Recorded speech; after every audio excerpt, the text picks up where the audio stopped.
नमस्कार। आज फिर से हम आप सबके सम्मुख बंगाल को लेकर उपस्थित हुए हैं। प्रस्तुत वीडियो जो है ये बंगाल का भाग 7वां है और इस वीडियो में हम सिराजुद्दौला के बारे में बात करेंगे। लेकिन इस वीडियो से पहले हमने बंगाल के 6 और वीडियो देख चुके हैं और हमने उसमें देखा कि किस प्रकार से बंगाल भारत से या यूं कहें तो मुगलिया सल्तनत से आज़ाद हो रहा है और बंगाल अपना नया अस्तित्व किस प्रकार से बना रहा है, किस प्रकार से बंगाल को मुर्शीद कुली खां आज़ाद कर रहे हैं और किस प्रकार से बंगाल पे एक नए प्रकार की शासन व्यवस्था आरोपित की जा रही है। अगर हम बंगाल के बारे में बात करें कि बंगाल क्या है तो इसे हम इस प्रकार से समझ सकते हैं कि उस समय का जो बंगाल है वो आज का बिहार, झारखंड, पश्चिम बंगाल, उड़ीसा, बांग्लादेश, आसाम और म्यांमार का बहुत सारा हिस्सा लेकर के एक बंगाल का निर्माण हुआ था।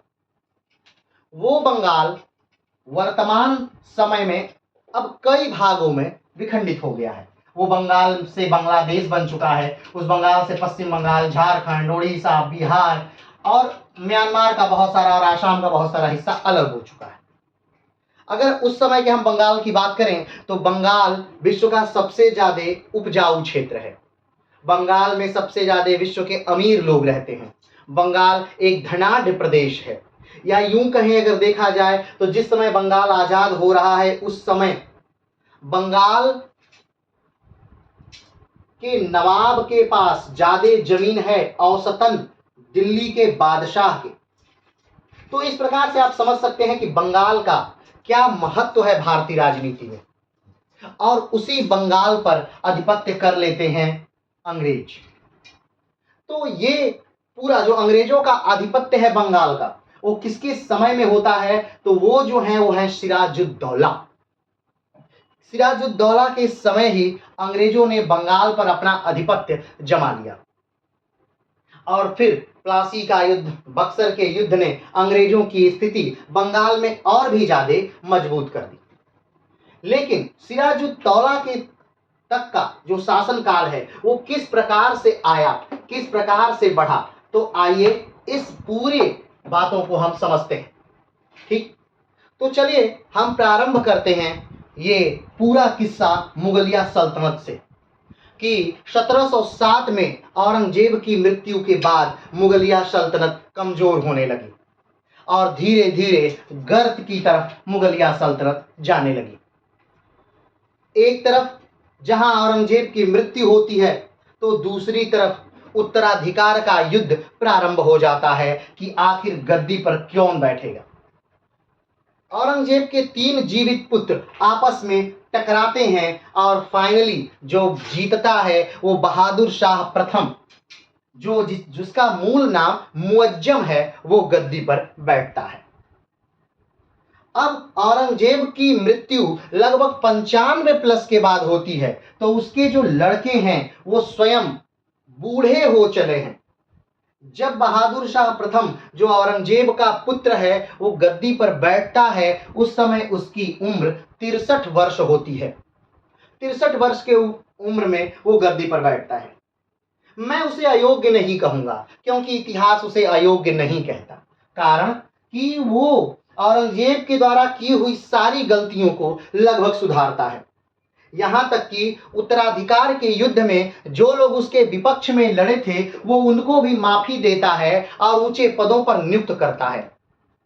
वो राजपूतों को भी माफी देता है और राजपूतों को भी ऊंचे पदों पर नियुक्त करता है। वो सिखों के साथ दोस्ती करता है, वो मराठों के साथ भी दोस्ती करता है। वो हर तरफ से औरंगजेब द्वारा जो शत्रुता के बीज बोए गए हैं उसे कहीं ना कहीं ठीक करने का प्रयास करता है। लेकिन वो चीज जो उसका साथ नहीं देती है वो है उसकी उम्र।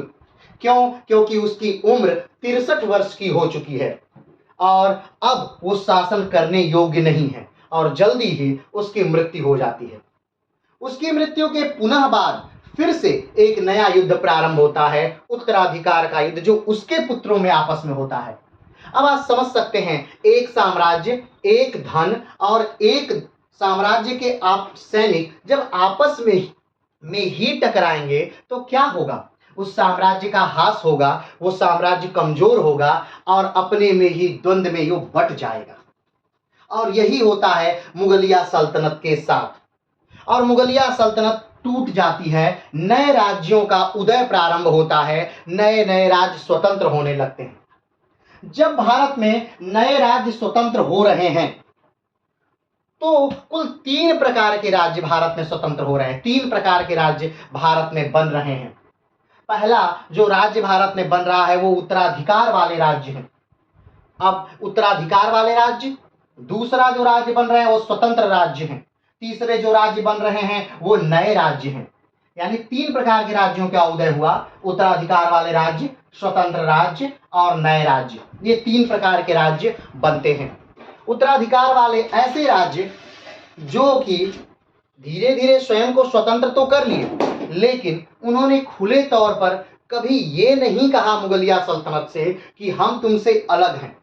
जिन्होंने खुले तौर पर कभी मुगलिया सल्तनत को कोई चुनौती नहीं दी, कोई बहुत बड़ी उपाधियां नहीं ली और कोई मुगलिया सल्तनत को दिक्कत नहीं पहुंचाई, यहाँ तक कि मुगलिया सल्तनत को उपहार भेजते रहे, कर भेजते रहे और समय समय पर जब भी मुगलिया सल्तनत को जरूरत पड़ी तो सैनिक सहायता भी मुगलिया सल्तनत को देते रहे। ऐसे राज्यों को उत्तराधिकार वाले राज्य कहा गया। ऐसे राज्यों की श्रेणी में आया बंगाल, अवध और निजाम यानी हैदराबाद। ठीक, ये 3 ऐसे राज्य थे जो उत्तराधिकार वाले राज्य थे, जो मुगलिया सल्तनत को अपने बड़े भाई की तरह मान्यता देते थे। दूसरे जो राज्य आजाद हुए वो थे स्वतंत्र राज्य। ऐसे राज्य जिन्होंने अपनी स्वतंत्रता की घोषणा कर दी और जो मुगलिया सल्तनत से अलग हो गए और जिन्होंने कभी भी मुगलिया सल्तनत को जरूरत पड़ने पर भी कोई सहायता कभी नहीं दी, ऐसे राज्यों को स्वतंत्र राज्य का दर्जा दिया गया। जैसे में मैसूर, राजपुताना और केरल, ये स्वतंत्र राज्य कहे गए। तीसरे प्रकार के जो राज्यों का उदय हुआ वो थे नए राज्य, यानी ऐसे राज्य जिन्होंने मुगलिया सल्तनत से कहीं न कहीं युद्ध करके, लड़ाइयां लड़के, विद्रोह करके स्वयं को स्वतंत्र किया था। ऐसे राज्य को नए राज्य का दर्जा दिया गया, जैसे में मराठे, पंजाब और जाट।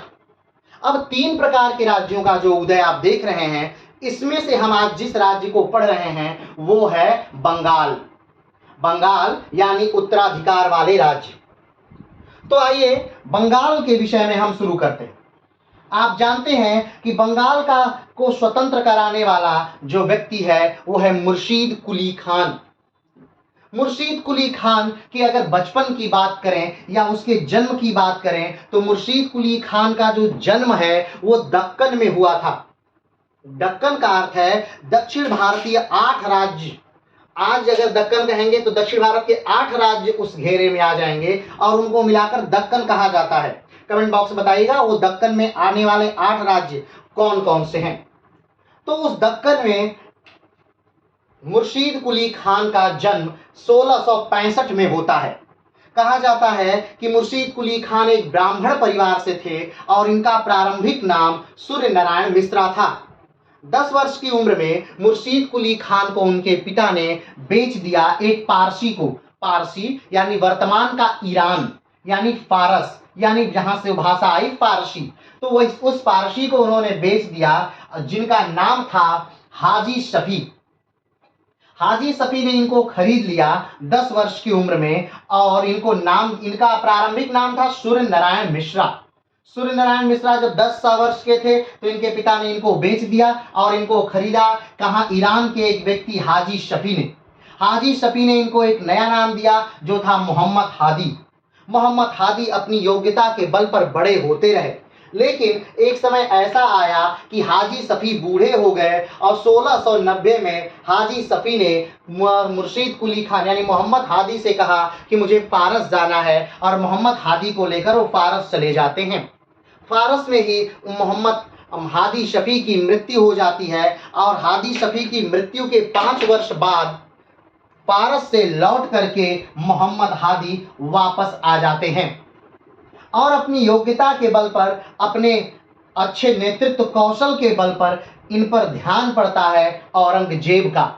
और औरंगजेब जो हैं वो मोहम्मद हादी को, या यूं कहें तो सूर्य नारायण मिश्रा को, या यूं कहें तो मुर्शीद कुली खान को क्या बना देते हैं, तो बंगाल का दीवान बना देते हैं। ये घटना 1700 की है, जब मोहम्मद हादी को बंगाल का दीवान नियुक्त कर दिया जाता है और मोहम्मद हादी को ही एक उपाधि देते हैं औरंगजेब, और उनको उपाधि देते हैं मुर्शीद कुली खान की। और उनसे ये भी कहा जाता है कि ठीक है, आप किसी एक शहर का नाम क्या कर सकते हैं, बदल सकते हैं। और इन्होंने जो शहर का नाम बदला वो था मुर्शिदाबाद। मुर्शिदाबाद का इन्होंने नाम कर लिया अपने नाम पर, ठीक, मुर्शिदाबाद कर दिया। आगे बढ़ते हैं। बंगाल के फिर जब मृत्यु होती है किसकी, 1700 में 1707 में मृत्यु होती है औरंगजेब की। 1707 में औरंगजेब की मृत्यु होती है, और औरंगजेब की मृत्यु के बाद मुर्शीद कुली खान को बंगाल के दीवान के पद से हटा करके दक्कन का दीवान नियुक्त कर दिया जाता है। ठीक, फिर उसके बाद इनको फिर से 1717 में बंगाल का सूबेदार नियुक्त कर दिया जाता है, और उसके बाद ही फिर मुर्शीद कुली खान धीरे धीरे अपने आप को एक आजाद बंगाल का नवाब बनाते हैं, और एक तरह से ये बंगाल में नई व्यवस्था, नई चीजें, नए नियम प्रारंभ करते हैं। तो यहाँ से बंगाल का स्थायित्व तो शुरू होता है। यहाँ से बंगाल निकल चुका है, कहाँ से, मुगलिया सल्तनत से अलग हो चुका है। मुर्शीद कुली खान मुगलिया सल्तनत द्वारा बनाए गए बंगाल के पहले और आखिरी दीवान थे, क्योंकि उससे नवाब थे, पहले और आखिरी नवाब थे, क्योंकि इनसे पहले नवाब का पद बंगाल में नहीं था, किसी को नवाब नहीं बनाया जाता था। और इसके बाद मुर्शीद कुली खान अपने आप को स्वतंत्र कर लेते हैं, तो फिर मुगलिया सल्तनत किसी को बंगाल का नवाब बना भी नहीं पाती है। आगे बढ़ते हैं, उन बातों की अब बात करते हैं जो मुर्शीद कुली खान ने बंगाल को अच्छा बनाने के लिए, यानी व्यवस्थित करने के लिए चीजें लागू की। जैसा कि आप जानते हैं कि किसी भी राज्य को मजबूत करने के लिए, किसी भी राज्य को मजबूत स्थिति में लाने के लिए उसकी अर्थव्यवस्था को मजबूत करना सबसे ज्यादा जरूरी होता है।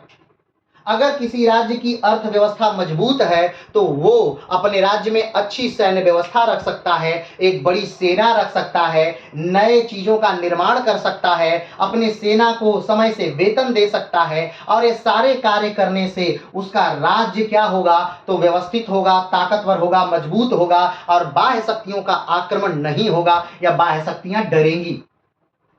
मुर्शीद कुली खान अपने साम्राज्य को मजबूत करने के लिए यहाँ पर बंगाल में इजारेदारी प्रथा का विकास करते हैं। अब बात करते हैं कि इजारेदारी प्रथा आखिर क्या थी। तो बंगाल में जो था वो एक तरह से जो प्रथा चल रही थी वो जागीरदारी प्रथा थी। बंगाल में क्या ऐसे प्रथा चलती थी, जागीरदारी। बंगाल में क्या, मुगलिया सल्तनत के दौरान सारे राज्यों में जागीरदारी प्रथा चलती थी। जागीरदारी का अर्थ अगर बात करें तो पुश्त दर पुश्त एक ही पीढ़ी के लोग उसी जमीन पर क्या करते थे, खेती करते थे, और उससे जो लाभ होता था वो सरकारी खजाने में एक निश्चित अमाउंट देते थे। और ये धीरे धीरे चीजें स्थायित्व हो चुकी थी, वंशानुगत हो चुकी थी। लेकिन जो मुर्शीद कुली खान हैं उन्होंने क्या किया, तो जागीरदारों से उनकी सारी जमीनें वापस ले ली और उन सारी जमीनों को नीलाम कर दिया। नीलाम करने का उद्देश्य क्या था, उन्हें नीलाम करने का एक उद्देश्य था, कारण कि अगर वो जमीनों को नीलामी में देखेंगे कि सबसे ज्यादा दाम उन जमीनों पर कौन दे सकता है, और जो व्यक्ति उस जमीनों पर सबसे ज्यादा रकम देगा नवाब को, ये जमीनें उसी को दी जाएंगी।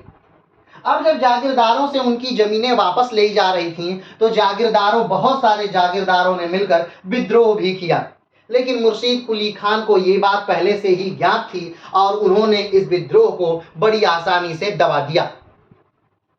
फिर अगर देखा जाए तो क्या इजारेदारी प्रथा सही थी, तो नहीं, इजारेदारी प्रथा उतनी सही भी उस समय तत्काल नहीं रही। कारण कि अगर कोई व्यक्ति ये कह रहा है कि मैं उस जमीन पर, जिस जमीन पर 20 केजी अनाज दिया जा रहा था, मैं उस पे 40 केजी अनाज दूंगा, तो वो कहां से देगा? वो देगा किसानों पर अत्याचार करके, किसानों का शोषण करके। और हुआ भी यही, बंगाल में किसानों पर अत्याचार और किसानों पर शोषण बढ़े और धीरे धीरे लोगों ने सरकार के खिलाफ होना प्रारंभ किया। ठीक, तो ये तो वो उसके क्रिया की प्रतिक्रिया हुई, वो उस बात को यहां पर थोड़ी देर के लिए छोड़ देते। अगली बात करते हैं कि मुर्शीद कुली खान ने और क्या किया। अगला मुर्शीद कुली खान ने किया बंगाल को सशक्त बनाने के लिए कि तकावी ऋण की व्यवस्था की। ये तकावी ऋण क्या है? तो किसानों को अपनी खेती करने से पूर्व ही, खेती करने के लिए एक लोन देना, ऋण देना ही तकावी ऋण कहा जाता था। आगे बढ़ते हैं। अगला था राजधानी परिवर्तन। मुर्शीद कुली खान ने नवाब बनते ही जो सबसे पहला कार्य किया था, उन्होंने क्या कर दिया? राजधानी का परिवर्तन कर दिया। राजधानी उस समय मुर्शीद कुली खान के समय कहाँ थी? तो ढाका थी। और ढाका से उन्होंने बंगाल की राजधानी, पूरे बंगाल की राजधानी कहाँ थी? ढाका थी। और ढाका से बदल कर मुर्शीद कुली खान ने मुर्शिदाबाद राजधानी कर दी। ढाका से पहले राजमहल थी, राजमहल, फिर ढाका, फिर मुर्शिदाबाद और फिर मुंगेर भी आएगी, उस पर भी बात करेंगे। तो ढाका से बदल करके मुर्शीद कुली खान ने मुर्शिदाबाद राजधानी बदल दी। इससे क्या हुआ? राजधानी बदलने से जो षड्यंत्रकारी थे वो एक जगह स्थिर हो गए और राजा यानी नवाब वहां से हट करके ऐसी जगह चला गया जहां पर उसके दुश्मन कम थे। आगे बढ़ते हैं। इसके बाद उन्होंने जो किया वो था कंपनी से चुंगी लेना। आप जानते हैं कि ये 1719 की घटना है, जब फर्रुखियर ने एक आदेश जारी किया था कंपनी को लेकर। कंपनी यानी ब्रिटिश ईस्ट इंडिया कंपनी।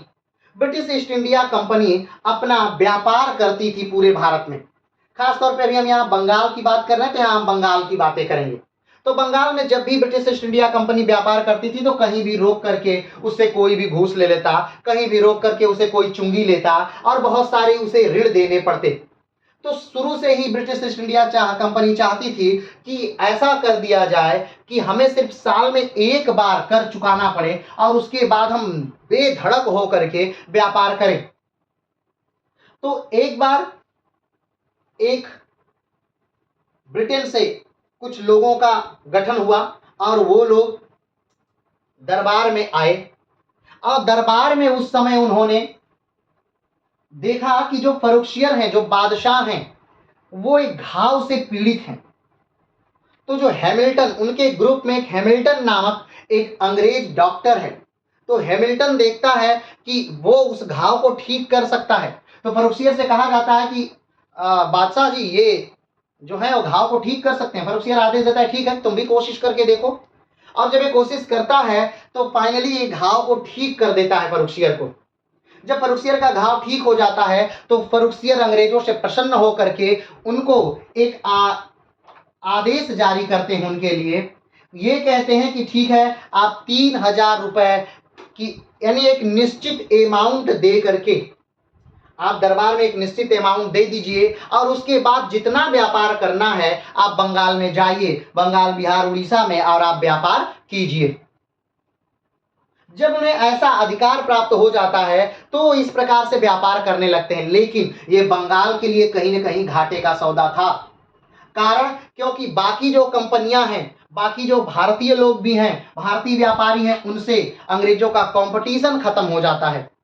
अंग्रेज एक तरफ अकेले खड़े हो जाते हैं और दूसरी तरफ बाकी सारे व्यापारी, क्योंकि अंग्रेजों को कम पैसा देना पड़ रहा है व्यापार के लिए, इसलिए उनके माल जो है वो सस्ते होते जा रहे हैं।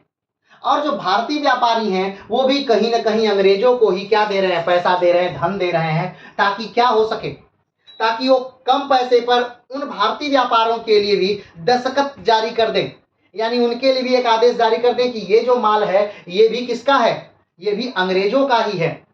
और इस अंग्रेज फर्रुखियर के ये जो आदेश था उसके पीछे लोगों ने, यानी अंग्रेजी कंपनी ने अपना बहुत सारा व्यापार करना क्या कर दिया? प्रारंभ कर दिया, अपना निजी व्यापार। कंपनी का व्यापार तो हो ही रहा था, उसके पीछे अंग्रेज अंग्रेजों ने अपना निजी व्यापार करना शुरू किया और भारतीय व्यापारियों के लिए भी जारी करते रहे कि ये उनसे भी कुछ पैसा लेकर घूस लेकर के और उनके लिए भी नियम जारी करते रहे कि हाँ ये भी अंग्रेजी माल है। तो इससे क्या होता रहा कि बंगाल की अर्थव्यवस्था कमजोर होती रही और अंग्रेजों की अर्थव्यवस्था मजबूत होती रही। लेकिन जब मुर्शीद कुली खान बनता है नवाब तो उसने कहा कि नहीं, अंग्रेजों को भी क्या देना होगा, चुंगी देना होगा। अब आपका एक निश्चित अमाउंट देकर व्यापार करना यहाँ नहीं चलेगा, आपको भी कुछ पैसा देना होगा। आगे बात करते हैं, अगला सुधार क्या किया मुर्शीद कुली खान ने। मुर्शीद कुली खान ने जो अगला सुधार किया वो ये था कि पहले के समय में जो भी यानी मुगलिया सल्तनत के और पहले से भी ये प्रथा चली आ रही थी कि अधिकारियों को या सेना नायकों को या कोई भी ऐसा व्यक्ति जो राजा से बहुत ज़्यादा करीब है या राजा जिस पर बहुत ज़्यादा खुश हैं या जिसने राज्य के लिए बहुत सारा उपलब्धि हासिल की है, उसको एक निश्चित अमाउंट जारी कर दिया जाता था, दे दिया जाता था। इससे क्या होता था, अगर राज्य वो अमाउंट नहीं देता था तो उसके जगह पर राज्य क्या देता था, कुछ जमीनें दे देता था। वो जमीन उनको क्या कर दिया जाता था, दे दिया जाता था। तो मुर्शीद कुली खान ने राज्य द्वारा दी गई हुई सारी जमीनें, जितनी अधिकारियों को दी गई थी आज तक, वो सारी जमीनें वापस ले ली और उन सारी जमीनों को खालसा भूमि में परिवर्तित कर दिया। खालसा भूमि किसे कहते हैं? खालसा भूमि यानी वो उस प्रकार की भूमि या वो भूमियां जिस पर राज्य का डायरेक्ट नियंत्रण है, जिस पर अन्न उगाकर राज्य अपने डायरेक्ट कोष में ले सकता है। जैसे कि अभी तक जो भूमि है उस पर किसान कार्य करेंगे, उस पर निश्चित अनाज उपजाएंगे और उससे जागीरदार ले लेगा। जागीरदार एक पहले से फिक्स अमाउंट को ही राज्य को देगा। लेकिन जो खालसा भूमि है उस पर जितनी भी खेती होगी वो सारा का सारा राज्य का होगा। यानी राज्य की सीधे नियंत्रण की भूमियों को खालसा भूमि कहा जाता था। तो अधिकारियों के नियंत्रण में जो भी भूमियां थी वो सारी की सारी भूमियों को बंगाल ने क्या किया है, मुर्शीद कुली खान ने क्या किया, तो वापस ले लिया, स्वयं के नियंत्रण में ले लिया। चलिए ये भी एक रहा। आगे बढ़ते हैं, अगला क्या किया उन्होंने, तो जागीरदारी, जो जागीरदारी शुरू से चली आ रही थी उसको लगभग खत्म कर दिया। क्योंकि इजारेदारी प्रथा धीरे धीरे धीरे धीरे बदलते बदलते कहीं ना कहीं वो जागीरदारी में क्या हो गई, परिवर्तित हो गई और जागीरदारी इजारेदारी समाप्त हो गई और जमींदारी प्रथा प्रारंभ हो गई। इजारेदारी प्रथा समाप्त होकर के जमींदारी प्रथा प्रारंभ हो गई और ये जो जागीरदारी प्रथा है ये क्या हो गई, खत्म हो गई एक तरह से। चलिए आगे बढ़ते हैं। लेकिन जैसा कि आप जानते हैं हर उत्थान के बाद पतन और हर पतन के बाद उत्थान होता है, तो मुर्शीद कुली खान का भी एक निश्चित समय रहा और मुर्शीद कुली खान ने 1717 से लेकर 1727 तक बंगाल पर क्या किया, एक नवाब की हैसियत से राज किया। 1727 में मुर्शीद कुली खान की क्या हो जाती है, मृत्यु हो जाती है। मुर्शीद कुली खान की 2 बेटियां हैं और मुर्शीद कुली खान ने अपनी बेटियों का विवाह किससे कर दिया था, शुजाउद्दीन से कर दिया था। तो शुजाउद्दीन को ही मुर्शीद कुली खान का उत्तराधिकारी मान लिया जाता है और शुजाउद्दीन मुर्शीद कुली खान के मरने पर गद्दी पर बैठ जाते हैं। ये घटना है 1727 की, जब मुर्शीद कुली खान की मृत्यु होती है और बंगाल की गद्दी पर कौन नवाब बनता है, तो शुजाउद्दीन। शुजाउद्दीन 1727 से लेकर के 1739 तक बंगाल के गवर्नर के रूप में क्या करते हैं, बंगाल पर राज्य करते हैं। लेकिन शुजाउद्दीन का कोई विशेष योगदान नहीं हो पाता है बंगाल में। अगर विशेष योगदान में शुजाउद्दीन के देखा जाए तो बस ये ही विशेष योगदान था कि इन्होंने अलीवर्दी खान को बिहार का दीवान नियुक्त किया था। शुजाउद्दीन की मृत्यु हो जाती है 1739 में और 1739 में शुजाउद्दीन की मृत्यु के बाद शुजाउद्दीन का पुत्र जो है सरफराज खान वो गद्दी पर बैठता है, यानी बंगाल का नवाब बनता है। ठीक, सरफराज खान गद्दी पर बैठता है, लेकिन सरफराज खान की जो सबसे बड़ी कमी है वो ये है कि वो अपने प्रशासनिक कार्यों में वो ध्यान नहीं देता है। उसके प्रशासनिक कार्य कोई और व्यक्ति करते रहते हैं, वो अब सिर्फ धर्म कर्म के चीजों में ही लिप्त रहता है और उन्हीं को विशेष तवज्जो देता है।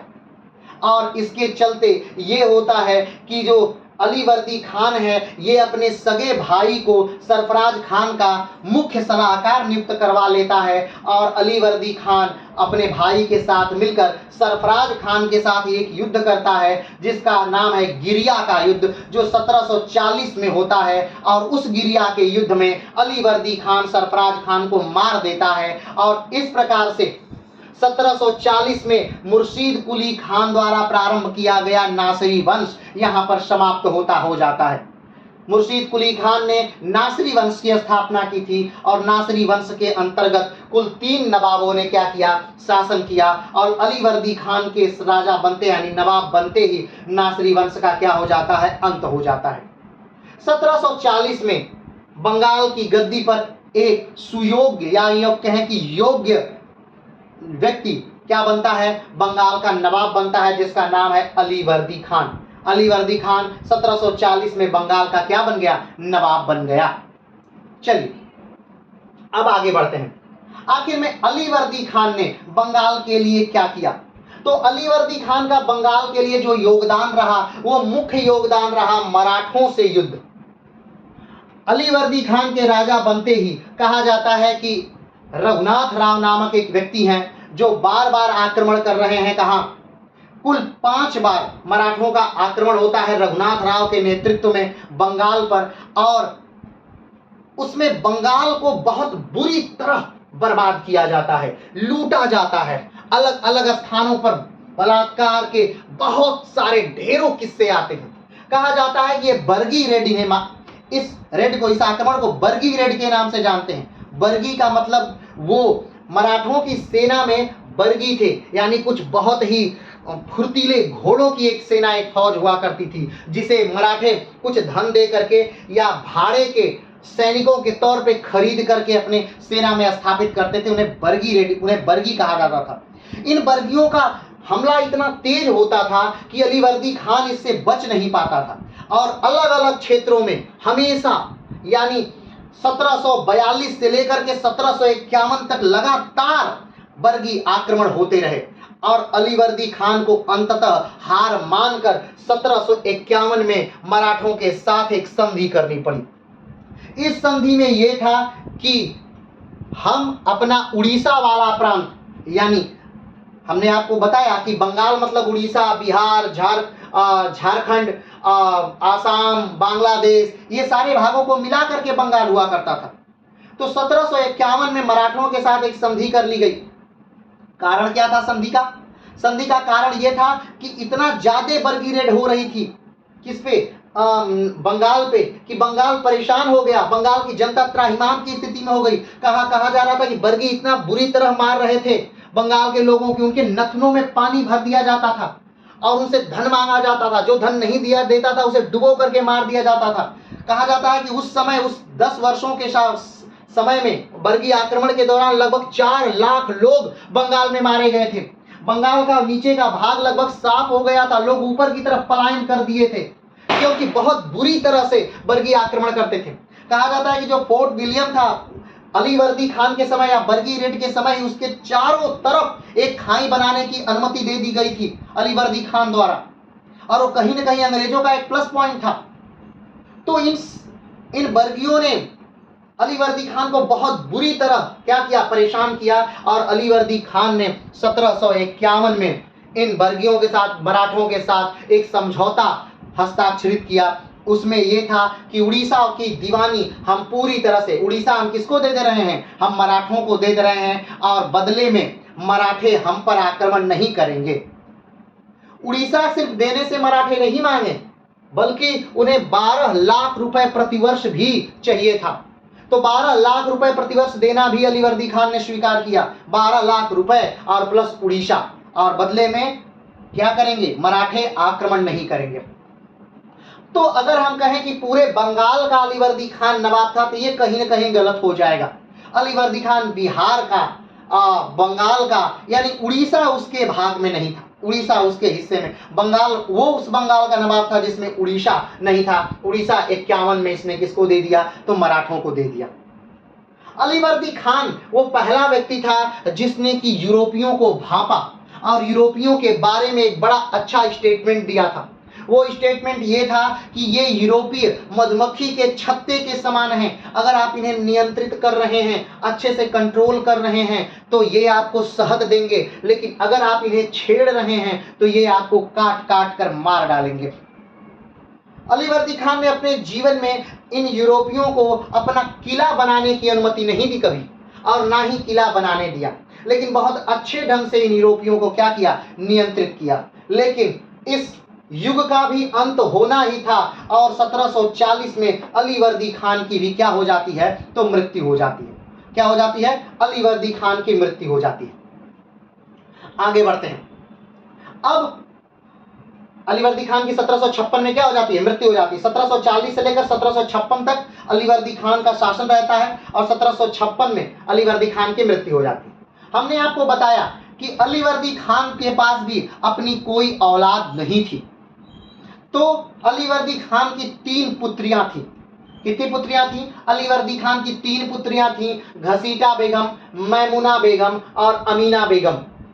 कौन कौन से, घसीटा बेगम, मैमुना बेगम और अमीना बेगम। घसीटा बेगम का विवाह अलीवर्दी खान ने किससे किया था, नवाजिश मोहम्मद से किया था। घसीटा बेगम का विवाह जो ढाका के गवर्नर थे। मैमुना बेगम का विवाह अलीवर्दी खान ने मैमुना बेगम का विवाह अलीवर्दी खान ने सैयद अहमद से किया था, और सैयद अहमद कहाँ के गवर्नर थे, तो पूर्णिया के गवर्नर थे। ठीक, और अपनी छोटी बेटी अमीना बेगम का विवाह इन्होंने कहाँ किससे किया था, तो जैनुद्दीन अहमद से किया था, जो पटना के गवर्नर थे। ध्यान देने वाली बात यह है कि ये तीनों जो दामाद हैं, किसके, अलीवर्दी खान के, इन तीनों की मृत्यु भी अलीवर्दी खान के मृत्यु से पहले ही हो जाती है। यानी नवाजिश मोहम्मद घसीटा बेगम के पति पहले ही मर जाते हैं, मैमुन बेगम के पति सैयद अहमद भी पहले मर जाते हैं, अमीना बेगम के जो पति हैं जैनुद्दीन अहमद, ये भी पहले ही मर जाते हैं।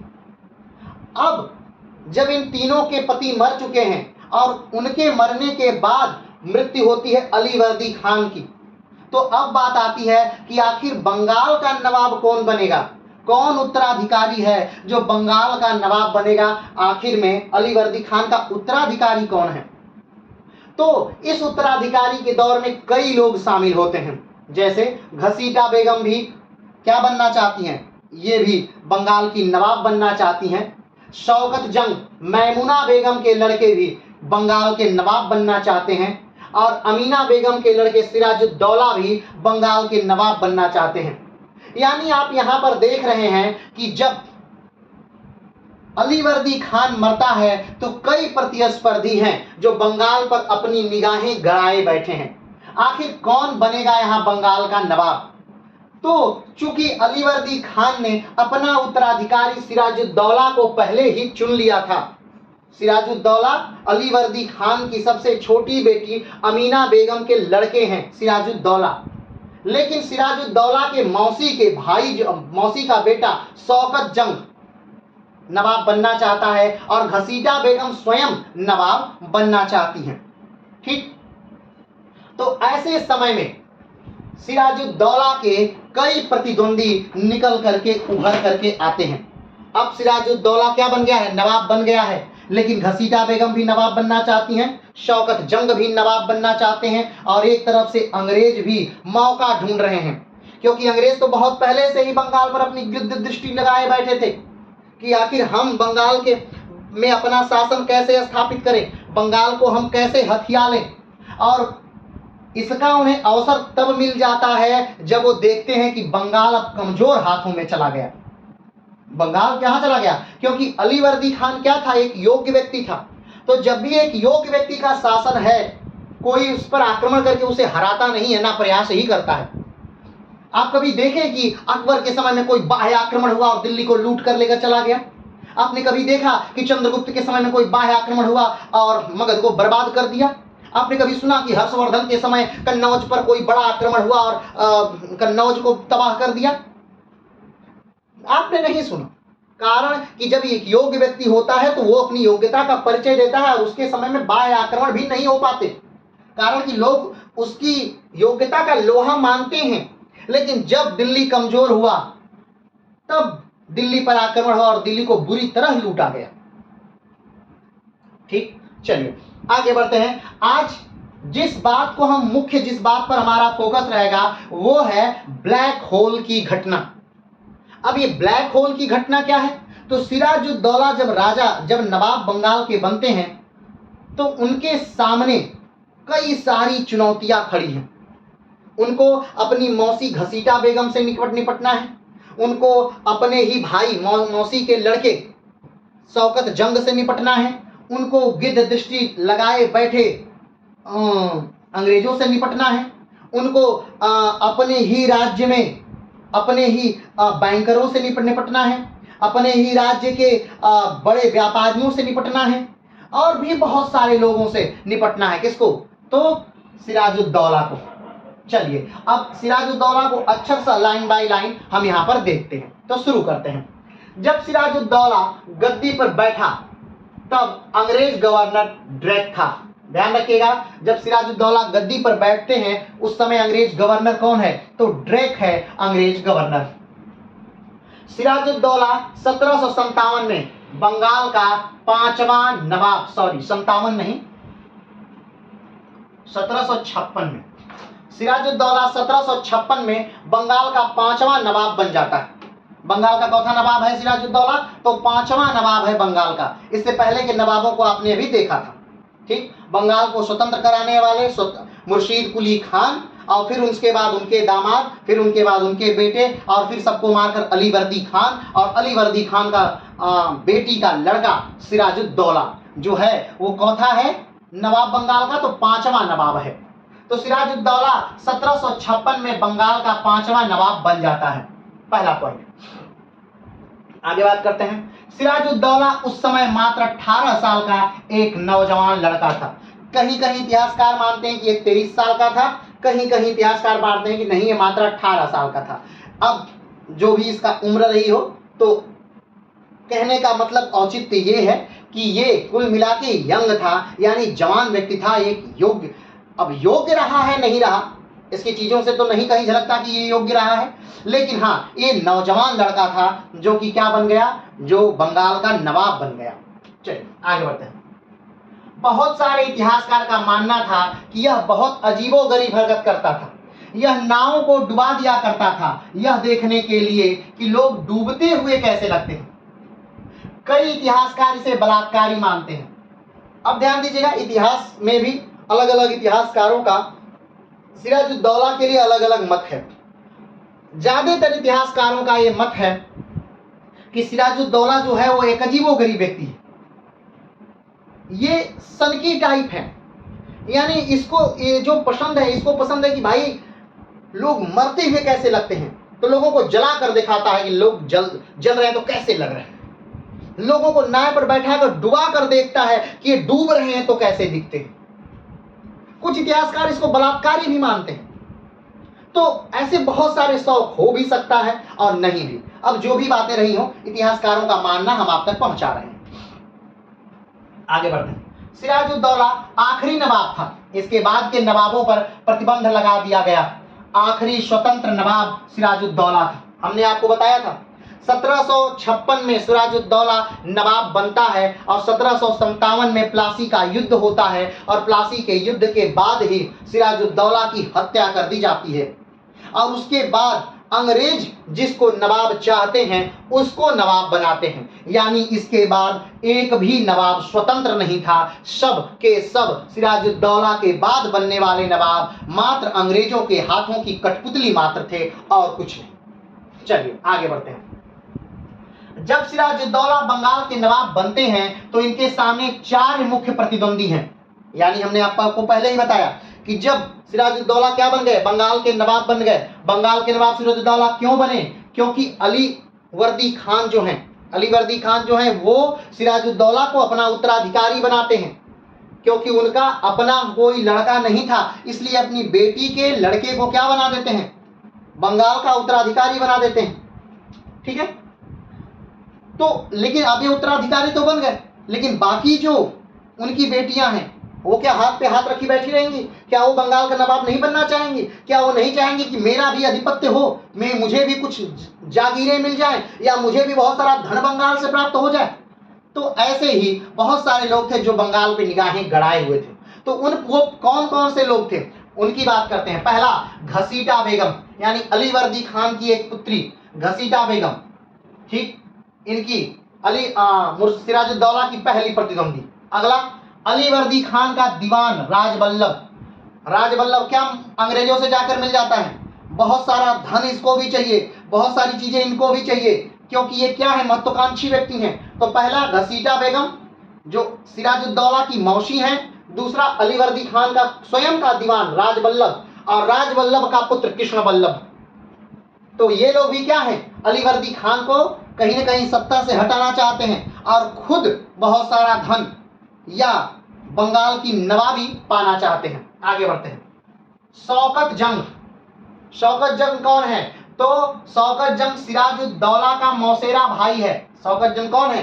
सिराजुद्दौला की मौसी का लड़का है। तो शौकत जंग खुद भी क्या बनना चाहता है, बंगाल का नवाब बनना चाहता है, जो पूर्णिया का क्या है, दीवान है। अगला, अंग्रेज और बाकी यूरोपीय शक्तियां।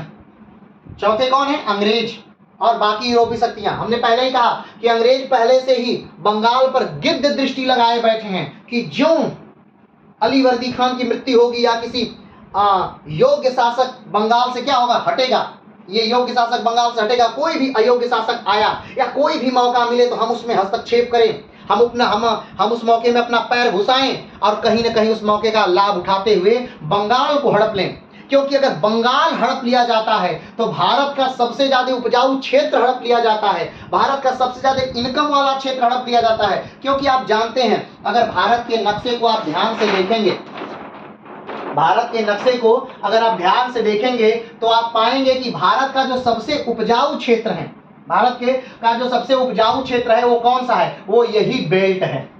वो मात्र क्या है, यही बेल्ट है। ये बेल्ट जो है वो भारत का सबसे उपजाऊ क्षेत्र है, या यूं कहें तो ये विश्व के सबसे ज्यादा उपजाऊ क्षेत्रों में है। ये गंगा यमुना का मैदान जो है ये सबसे ज्यादा उपजाऊ क्षेत्र है। क्यों? क्योंकि यही था तैथिस सागर, ठीक, जो भारत था वो ये था, ठीक, और जब भारत आकर मिला तो यही तैथिस सागर था और नदियों ने इसको भरा, अपनी मिट्टियों से भरा। तो ये जो है उपजाऊ क्षेत्र है, मिट्टियां हैं यहाँ पर, और सबसे इंपॉर्टेंट बात नदियां हैं यहाँ पर, क्योंकि और ये उपजाऊ क्षेत्र है। और यहाँ पर ये जो तटवर्तीय क्षेत्र हैं, ये जो तट के नीचे वाला भाग है, ये किनारा वाला, ये देख रहे हैं, ये जो किनारा वाला भाग है ये उपजाऊ क्षेत्र है। अब आप कहेंगे कि ये क्यों उपजाऊ क्षेत्र है? तो ये उपजाऊ क्षेत्र इसलिए है क्योंकि इधर से आने वाली नदियां, इधर से आने वाली नदियां, इधर से आने वाली नदियां, ये अपना जल लाकर यहाँ किनारे किनारे गिराती हैं, और जल के साथ नदियां ढेरों मिट्टियां लाती हैं, और वो मिट्टी बैठते बैठते बैठते बैठते एक बड़ा मैदान इस समय स्थापित हो चुका है। और ये बहुत ही अच्छा मैदान इस समय इधर भी और इधर भी। तो भारत के उपजाऊ भागों में देखा जाए तो कौन है, ये पूरा बेल्ट, गंगा यमुना का मैदानी भाग, और दूसरे बात ये पूरा किनारे किनारे की भूमियां, मात्र यही सबसे ज्यादा उपजाऊ क्षेत्र जो भारत के हैं वो यही हैं। तो ये तो मान लीजिए किनारे की भूमि, तो सबसे ज्यादा उपजाऊ क्षेत्र कौन हुआ, ये वाला बेल्ट। अगर ये वाला बेल्ट जो है ये कब्जे में आ गया किसके, अंग्रेजों के। ध्यान दीजिएगा, सबसे पहले 1764 में बक्सर के युद्ध में यही वाला बेल्ट अंग्रेजों के क्या आया था, कब्जे में आ गया था। और इस कब्जे 1764 में कौन कौन लड़ा था एक साथ, अवध के नवाब, बंगाल के नवाब और दिल्ली के बादशाह एक साथ लड़े थे, और उन तीनों की संयुक्त सेना को 1764 में बक्सर के युद्ध में हरा दिया गया और ये पूरा भाग अंग्रेजों के कब्जे में आ गया। और याद करिए, उसके बाद अंग्रेजों ने सबको धीरे धीरे, चाहे वो मैसूर रहा हो, चाहे वो मराठा साम्राज्य रहा हो, चाहे वो राजपुताना रहा हो, और वो चाहे वो सिख साम्राज्य रहा हो, सबको धीरे धीरे हरा करके पूरे भारत पर क्या कर लिया, आधिपत्य कर लिया। कारण, क्योंकि सबसे ज्यादा उपजाऊ क्षेत्र उनके हाथ में था। अब जिससे सबसे ज्यादा उपजाऊ क्षेत्र जिसके हाथ में रहेगा तो सबसे ज्यादा धन उसके हाथ में आएगा, सबसे ज्यादा धन जिसके हाथ में रहेगा तो सबसे ज्यादा सेना उसके हाथ में रहेगी, सबसे ज्यादा पैसा उसके हाथ में रहेगा। सेना को वेतन देना है पैसे से, सेना के लिए आधुनिक बंदूकें चाहिए पैसे से, सेना के लिए अत्याधुनिक हथियार चाहिए पैसे से। तो सारा चीज जो है वो पैसे का खेल है। और अगर पैसा कैसे आएगा? तो पैसा सबसे ज्यादा उपजाऊ क्षेत्र से आएगा। तो अंग्रेजों ने सबसे ज्यादा उपजाऊ क्षेत्र पर पहले कब्जा किया और उसके बाद पूरे भारत पर आधिपत्य कर जमा लिया। नहीं तो याद करिए 1498 में पहली बार जो पुर्तगाली थे वो पुर्तगाल से आए थे। कहां पर? यहां पर कालीकट तट पर, यानी कि केरल में। और अंग्रेजों के कंपनी की स्थापना कब होती है? तो 1600 में ईस्ट इंडिया कंपनी की स्थापना होती है। सोचिए, ईस्ट इंडिया कंपनी की स्थापना से 100 साल से पहले ही कौन आ चुका है? पुर्तगाली आ चुके हैं। और पुर्तगालियों ने भारत पर कब्जा नहीं जमा पाया। कारण यही था कि पुर्तगालियों के हाथ में कभी भी ये बंगाल वाला प्रांत नहीं आया। और बंगाल वाला प्रांत सबसे पहले किसके हाथ में आया? तो वो आया अंग्रेजों के हाथ में। तो सबसे ज्यादा उपजाऊ क्षेत्र जिसके हाथ में आया उसने ही पूरे भारत को क्या कर लिया? कब्जे में डाल लिया। वैसे तो आप जानते हैं कि कोई भी बात जब होती है तो उसका एक कारण नहीं होता है, उसके बहुत सारे कारण होते हैं। लेकिन जो सबसे महत्वपूर्ण कारण था वो कहीं ना कहीं यही था। चलिए आगे बढ़ते हैं। तो अब ध्यान दीजिएगा कि सारे लोग किसके विरोधी हैं? तो सिराजुद्दौला के। तो कौन कौन? तो घसीटा बेगम, शौकत जंग, अंग्रेज, राजबल्लभ और कृष्ण बल्लभ। चलिए आगे बढ़ते हैं। इसी समय का अंग्रेज इंतजार कर रहे थे। अंग्रेज गवर्नर ट्रेक घसीटा बेगम को मदद देना शुरू कर देता है और सिराजुद्दौला के विरुद्ध खड़ा करता है। ठीक। अब अंग्रेज क्या चाहते थे? अंग्रेज तो यही चाहते थे कि कोई अयोग्य व्यक्ति आए या कोई ऐसा व्यक्ति आए जिसके बहुत सारे विरोधी हो, हम विरोधियों का साथ देंगे और उन पर आक्रमण करेंगे, हम उनको भी कमजोर करेंगे, इनको भी कमजोर करेंगे और फाइनली राज्य कौन करेगा? हम करेंगे। और यही होता है। घसीटा बेगम का साथ देते हैं गवर्नर ट्रेक। और घसीटा बेगम कहीं ना कहीं राज्य के लिए लालायित हैं। कब? घसीटा बेगम के पीछे एक कहानी भी है। घसीटा बेगम विधवा हैं। घसीटा बेगम के जो पति हैं पहले ही मर चुके हैं। और घसीटा बेगम का किसी के साथ क्या है? संपर्क है, नजदीकी संपर्क है। और घसीटा बेगम उनसे निकाह करना चाहती हैं, लेकिन सिराजुद्दौला को यह पसंद नहीं है और सिराजुद्दौला उसे सरेआम मरवा देते हैं।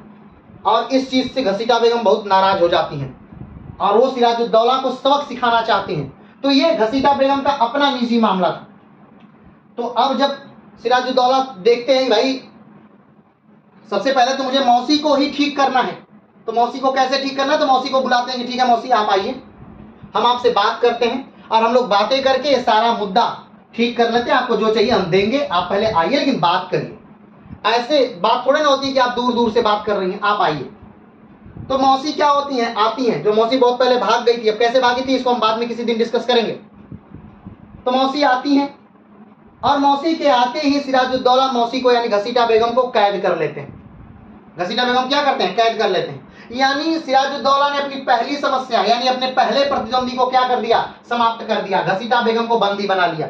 घसीटा बेगम को बुलाया गया, घसीटा बेगम आई और घसीटा बेगम को कैद कर लिया गया। चलिए पढ़ते हैं। सिराजुद्दौला घसीटा बेगम को समझौते के लिए बुलाता है और जब वह आ जाती हैं तब वो उन्हें कैद कर लेता है।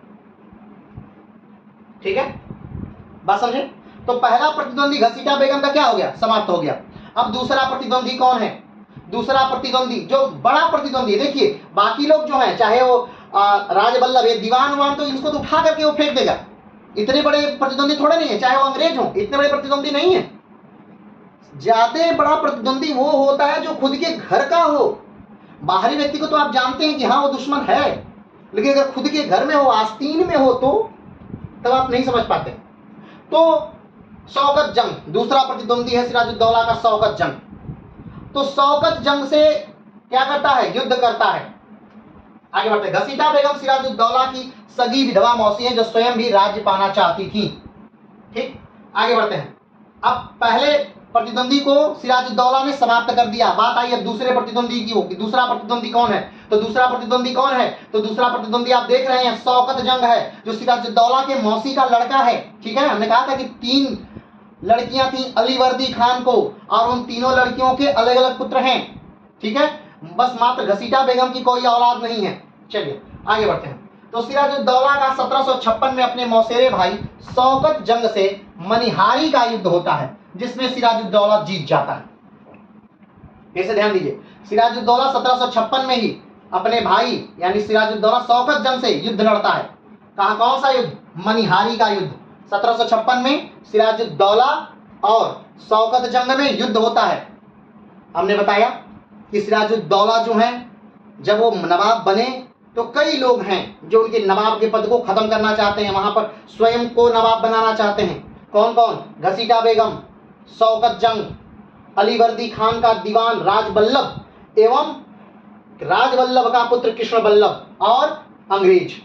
ये लोग हैं जो कहीं ना कहीं सिराजुद्दौला को हटाना चाहते हैं। तो सिराजुद्दौला ने सबसे पहले से शुरू किया कि चलिए भाई घसीटा बेगम को बुलाया जाए, अपनी मौसी को बुलाया जाए। मौसी को बुलाया गया बात करने के लिए, मौसी को कैद कर लिया गया। दूसरा कौन बचा? तो शौकत जंग। तो शौकत जंग से 1756 में युद्ध हुआ। युद्ध का नाम मनिहारी का युद्ध। और इस युद्ध में सिराजुद्दौला ने अपने भाई को यानी शौकत जंग को हरा दिया। ठीक, हरा भी दिया और इस युद्ध में मार भी दिया। तो शौकत जंग वाली समस्या भी यानी दूसरा व्यक्ति भी क्या हो गया? खत्म।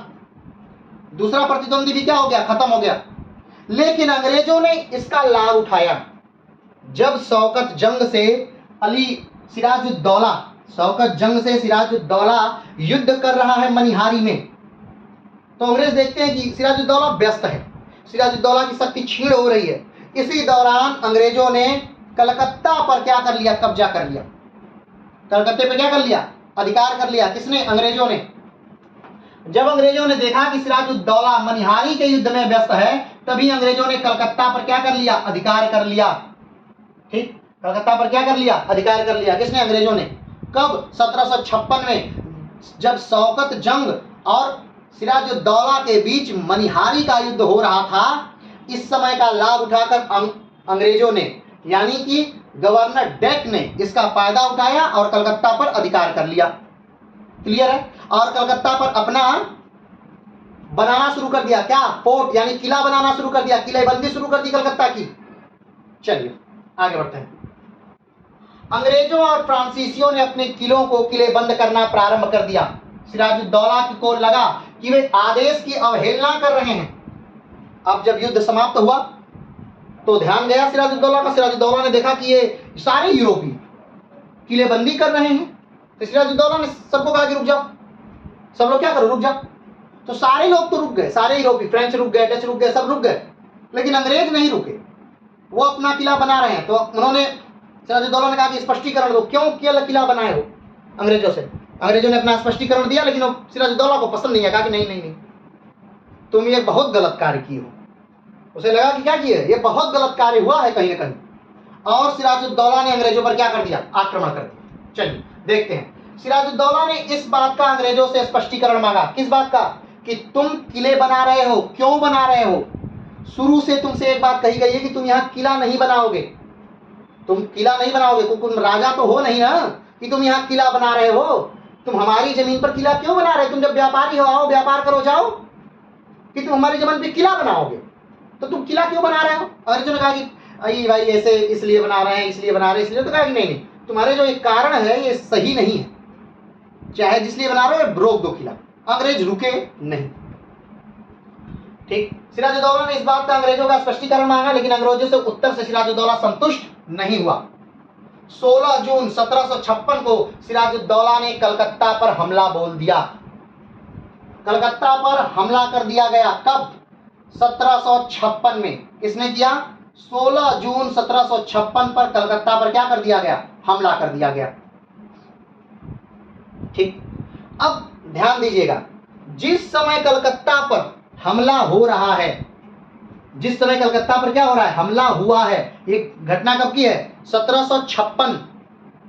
उस समय जो अंग्रेज हैं वो पहले से ही दक्षिण भारत में लड़ रहे हैं। किससे लड़ रहे हैं? वो फ्रेंच से, फ्रेंच ईस्ट इंडिया कंपनी से लड़ रहे हैं। और वो युद्ध सिर्फ यही नहीं हो रहा है, वो युद्ध यूरोप से लेकर के हर उस देश में हो रहा है जहां पर फ्रेंच यानी फ्रांस और इंग्लैंड यानी United state of the great Britain दोनों देश हैं। ऐसे सारे देश जिसमें दोनों देश व्यापारी के तौर पर हैं या किसी रूप में स्थापित हैं, ये दोनों लोग लड़ रहे हैं आपस में। क्यों लड़ रहे हैं? क्योंकि यूरोप में क्या हो रही है? लड़ाई हो रही है, और यूरोप की लड़ाई की वजह से हर जगह लड़ाई चल रही है। तो अंग्रेजों का पूरा ध्यान जो है वो कर्नाटिक वार में है। कर्नाटिक वार यानी दक्षिण भारत में जो युद्ध हो रहा था, ये मत समझिएगा कि कर्नाटक वाले क्षेत्र में हो रहा था इसलिए कर्नाटिक वार कहते हैं। कर्नाटक की हम बात कर रहे हैं वो दक्षिण का अलग क्षेत्र है। जब आगे की क्लास चलेगी कर्नाटिक वार जब हम पढ़ेंगे तब उसके बारे में विस्तार से हम पढ़ेंगे। कर्नाटक से इसका कोई लेना देना नहीं है, ठीक है। तो जो कर्नाटिक वार चल रही है उसमें अंग्रेज व्यस्त हैं, ठीक। और उसी समय सिराजुद्दौला क्या करते हैं, पहले कासिम बाजार पर आक्रमण करते हैं, ठीक। और कासिम बाजार पर आक्रमण करने के बाद जब वहां सिराजुद्दौला जीत जाते हैं तो फिर वो कलकत्ता पर आक्रमण कर देते हैं और बड़े आराम से कलकत्ता को भी सिराजुद्दौला क्या कर लेते हैं, जीत लेते हैं। कलकत्ता पर आक्रमण कब करते हैं, तो 16 जून 1756 को सिराजुद्दौला ने कलकत्ता पर क्या कर दिया, आक्रमण कर दिया, ठीक। अब ध्यान दीजिएगा, सिराजुद्दौला ने अपने तीसरे प्रतिद्वंदी को भी समाप्त कर दिया, यानी किसको, अंग्रेजों को। अब आप कहेंगे चौथा प्रतिद्वंदी तो अभी बचा है, नहीं, उसे तो सिराजुद्दौला को ज्ञान ही नहीं है कि ये प्रतिद्वंदी है, वो बाद में भाग करके जाएगा, बाद में सिराजुद्दौला को पता चलेगा कि अच्छा ये भी मेरा विरोधी है, ठीक है, वो बाद में पता चलेगा, अभी तो उसे पता ही नहीं है, वो आंतरिक विरोधी है। चलिए, तो सिराजुद्दौला ने क्या किया, 16 जून 1756 को सिराजुद्दौला ने कलकत्ता पर हमला बोल दिया। आगे बढ़ते हैं। जब यह लगने लगा कि अंग्रेजों की हार निश्चित है, तब गवर्नर जॉन डेक अपने कमांडर, अपने परिषद के लोग, महिलाओं और बच्चों के साथ हुगली नदी में खड़ी एक जहाज के माध्यम से भागकर कुल्टा द्वीप पर चले गए। अंग्रेजों ने देखा सिराजुद्दौला ने 16 जून 1756 को कलकत्ता पर आक्रमण किया सिराजुद्दौला ने, और जब देखा अंग्रेजों ने कि हम जीत नहीं पाएंगे, ठीक, तो जो जनरल गवर्नर डेक हैं उन्होंने अपने परिषद के लोगों को ले लिया, महिलाओं को ले लिया, बच्चों को ले लिया और एक नाव पर बैठ करके कुल्टा द्वीप पर भाग गए। अब आप बात कर सकते हैं कि क्या कुल्टा द्वीप पर सिराजुद्दौला नहीं जा सकता था? नहीं, जा सकता था, लेकिन जल में अंग्रेजों की फौज 10 गुना ज्यादा क्या है, योग्य है, क्योंकि भारतीय फौजें जल में उस योग्य की नहीं है कि वो जाके अंग्रेजों को हरा सकें, अभी इस योग्य नहीं है वो, तो ये कहां चले जाते हैं, इसीलिए वो उल्टा द्वीप पर चले जाते हैं कि द्वीप पर आइए, जल में हम बहुत योग्य हैं, हमारे पास बहुत अच्छी अच्छी नावें हैं, बहुत अच्छे प्रकार के खेने वाले हैं और बहुत अच्छे प्रकार के वो जहाजों पर ही तोपे लगाए हुए हैं, तो जल में उनका मुकाबला नहीं है भाई, ठीक है। तो हुगली नदी में खड़ी एक जहाज के माध्यम से भाग गए। सिराजुद्दौला ने क्या किया, कासिम बाजार पर आक्रमण किया, कासिम बाजार को खत्म किया, फिर उसके बाद अंग्रेजों पर यानी कलकत्ता पर आक्रमण किया। कलकत्ता से अंग्रेजों ने जब देखा कि हम नहीं बच पाएंगे, तब गवर्नर डेक जो है वो महिलाओं को, बच्चों को, अपने परिषद के सदस्यों को, महत्वपूर्ण लोगों को एक नाव में बैठाते हैं और कुल्टा द्वीप पर क्या करते हैं, भाग जाते हैं। चलिए आगे बढ़ते हैं। कलकत्ता के कैरिशन को काउंसिल की एक जूनियर सदस्य जोनाथन हावेल के जिम्मे छोड़ दिया गया। जोनाथन हालवेल, ये नाम याद कर लीजिए, जोनाथन हालवेल, इनके बहुत सारे लेख हैं, किताबें हैं, जो आज हम बात करेंगे, जिस ब्लैक होल की घटना के बारे में आज हम बात करेंगे, वो पूरा डिटेल जो है इन्हीं के किताब के अनुसार, जोनाथन हालवेल के अनुसार ही बात करेंगे। ये जो अभी मामूली सिपाही हैं, कमांडर हैं, ये बाद में क्या बनेंगे, गवर्नर भी बनेंगे कुछ समय के लिए, ठीक है, क्या बनेंगे, हालवेल एक गवर्नर भी बनेंगे, और इनके साथ भी वो ब्लैक होल की घटना होती है, ये भी उस ब्लैक होल की घटना में थे, तभी अपना अनुभव उन्होंने अपनी किताबों में शेयर किया। और कहीं न कहीं ब्लैक होल की घटना के बाद ही राष्ट्रवाद, ब्रिटेन के राष्ट्रवाद का उदय होता है, यानी एक राष्ट्रवादी भावना आती है, जागती। चलिए अभी से छोड़िए, अभी यहाँ पे आते हैं। तो क्या हुआ, कलकत्ता से कैरिशन के काउंसिल के एक जूनियर सदस्य जोनाथन हालवेल के जिम्मे छोड़ दिया गया। जोनाथन हालवेल के जिम्मे बाकी लोगों को छोड़ा गया कलकत्ता में, और गवर्नर डेक बाकी लोगों के साथ भाग गए। कहां भाग गए, कुल्टा द्वीप पर भाग गए, याद रखिएगा। आगे बढ़ते हैं। कलकत्ता पर आक्रमण करने से पहले सिराजुद्दौला ने कासिम बाजार की फैक्ट्री पर आक्रमण किया, जहां से अंग्रेज भाग गए थे। मैंने पहले ही बताया कि कलकत्ता पर जब आक्रमण किया सिराजुद्दौला ने, उससे पहले कासिम बाजार पर आक्रमण किया था। कासिम बाजार को जीतते हुए कलकत्ता को फिर उन्होंने जीता था। चलिए आगे बढ़ते हैं। 20 जून 1756, ध्यान दीजिएगा, 16 जून को कलकत्ता पर हमला हुआ था और 20 जून को सिराजुद्दौला की जो सेना थी उसने फोर्ट विलियम की दीवारें तोड़कर उसके अंदर प्रवेश कर लिया। फोर्ट विलियम यानी हमने बताया था कि वो 3 गांव, याद करिए, गोविंदपुर, सूतानाती और कालीकाता, 3 गांवों को 1698 में 1200 रुपए की जमींदारी पर के अंतर्गत ले लिया गया था। 1200 रुपए दे करके लिया गया था और उसी को लेकर के एक फोर्ट का निर्माण किया गया। वहीं पर इन्होंने व्यापारिक कोठी बनाई थी अंग्रेजों ने और उसी को नाम दिया गया फोर्ट विलियम। और उसी के चारों तरफ इन्होंने क्या बनाना शुरू किए थे? दीवार बनाना शुरू कर रहे थे। और ये जो तीनों गांव थे किस नदी के किनारे थे? तो ये हुगली नदी के किनारे थे। हुगली नदी के किनारे ये तीनों गांव बसे हुए थे और इन्हीं तीनों गांवों को मिलाकर कलकत्ता शहर आज है वर्तमान का। और हुगली नदी कौन किसकी है? तो हुगली नदी गंगा की, गंगा से निकलने वाली नदी है हुगली नदी। गंगा आगे बढ़ जाती है, कहां? बांग्लादेश में चली जाती है आज वर्तमान समय में। और हुगली नदी जो है वो बंगाल की तरफ मुड़ करके आ जाती है। और इसी हुगली नदी पर ब्रिज है, हावड़ा ब्रिज। क्लियर है? चलिए, तो 20 जून 1756 को सिराजुद्दौला के सैनिकों ने फोर्ट विलियम की दीवार तोड़कर उसके अंदर प्रवेश किया। क्लियर? अंग्रेजों ने सिराजुद्दौला के सामने आत्मसमर्पण कर दिया। अंग्रेजों ने क्या किया? अब जब किले की दीवार टूट गई तो स्वाभाविक बात था कि अंग्रेजों को आत्मसमर्पण करना था, क्योंकि अंग्रेज वहां ज्यादा थे ही नहीं, बहुत थोड़ी मात्रा में वो थे ही, पहले ही बहुत थोड़ी मात्रा में थे। और ऊपर से गवर्नर डेक पहले ही भाग चुके थे, तो बहुत कम ही लोग वहां बचे थे। जो लोग नावों से नहीं भाग पाए थे बस वो लोग वहां थे, बाकी लोग तो भाग गए थे। तो हार तो पहले से ही निश्चित थी, लेकिन अंजाम को कब पहुंची? तो 20 जून 1756 को सिराजुद्दौला के सैनिकों ने फोर्ट विलियम को तोड़ करके अंदर प्रवेश कर लिया। चलिए, अंग्रेजों ने सिराजुद्दौला के सामने आत्मसमर्पण किया। क्या किया? आत्मसमर्पण किया। सिराजुद्दौला ने फोर्ट विलियम के बीचों बीच अपना दरबार लगाया। अब ध्यान दीजिए, अब एक कहानी है, उस कहानी को पहले ध्यान से सुनिए, फिर बाय लाइन हम इसको बात करेंगे। अब 1756 का समय है, सिराजुद्दौला ने आक्रमण किया है फोर्ट विलियम पर कलकत्ता में, और फोर्ट विलियम की दीवार को तोड़ करके फोर्ट विलियम में प्रवेश कर गए हैं सिराजुद्दौला, और फोर्ट विलियम के अंदर ही अपना दरबार लगाते हैं। ठीक, और वहां पर बहुत सारे अंग्रेज हैं, वो आत्मसमर्पण कर चुके हैं। फिर उसके बाद सिराजुद्दौला दरबार पर लगाने के बाद उसका नाम, कलकत्ता का नाम बदल देते हैं। कह लगे ये कलकत्ता नाम सही नहीं है, कलकत्ता कौन सा नाम होता है, या फोर्ट विलियम कौन सा नाम होता है? तो नाम बदल दिया और उसका नाम अली नगर रख दिया। ध्यान रखिएगा, ये अली नगर शब्द बार बार आता है और कई बार पूछा गया है कि अली नगर की संधि कब हुई थी। तो अली नगर मतलब क्या? फोर्ट विलियम यानी कलकत्ता। अली नगर का नाम याद रखिएगा, कलकत्ता का नाम बदलकर अली नगर रखा गया था। कब? 1756 को। और एग्जैक्ट डेट क्या थी? 20 जून 1756 को सिराजुद्दौला ने कलकत्ता का नाम बदलकर अली नगर रखा। उसी दरबार में घोषणा हुई कि इसका नाम अब कलकत्ता नहीं रहेगा, अली नगर रहेगा। अब ये नाम बस वहीं सिमट कर रह भी गया, क्योंकि ज्यादा दिन तक चला नहीं, बाद में फिर से जीत लिया जाएगा कलकत्ता को अंग्रेजों द्वारा, और इसका नाम वो बस एक ही समय आता है, अली नगर की संधि अंग्रेजों के बीच और सिराजुद्दौला के बीच होती है। अभी वहां हम नहीं जाएंगे, अभी पहले ही आएंगे।